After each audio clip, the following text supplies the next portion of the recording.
Hello అందరూ ఎలా ఉన్నారండి? ఈరోజు నా లంచ్ మీతో షేర్ చేసుకుంటున్నానండి. ఏంటి స్పెషల్ అనుకుంటున్నారా? వెజిటేబుల్ చట్నీ అండి. దొండకాయ, వంకాయ, పచ్చిమిర్చి, టమాటా, చింతపండు కాంబినేషన్లో రోటిలో రుబ్బిన పచ్చడండి. చాలా చాలా టేస్టీగా ఉంటుంది. ఒక్కసారి మీరు కూడా ట్రై చేయండి. అయితే ఈ రోటి పచ్చడిలోకి కాంబినేషన్గా నాకు అప్పడాలు కానీ, వడియాలు కానీ, ఆమ్లెట్ కానీ తినడం అంటే చాలా చాలా ఇష్టము. ఈ సమ్మర్ సీజన్లో మనం రోటి పచ్చడి తినిన తర్వాత మన స్టమక్ ఏమి పేషెన్స్తో ఊరుకోదు కదా, పరుగులు పెడుతూ ఉంటుంది కదా, దాన్ని కంట్రోల్ చేయడం కోసము నేను ఒక గ్లాస్ ఆఫ్ బటర్ మిల్క్ తీసుకున్నానండి.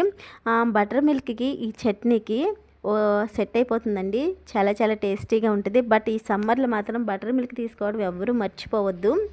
అయితే నాకు చట్నీ టైంలో మాత్రం చాలా విపరీతమైన ఆకలి వేస్తుందండి. ఎప్పుడెప్పుడు తినేయాలా అనిపిస్తుంది. అంత ఇష్టమండి నాకు చట్నీస్ అంటే. సో నేను లంచ్ చేసేటప్పుడు కానీ, డిన్నర్ చేసేటప్పుడు కానీ ఈ విధంగా అన్నీ కూడా నా చుట్టూరు అరేంజ్ చేసుకొని తింటానండి. ఇది అండి నా లంచ్ వచ్చేసి.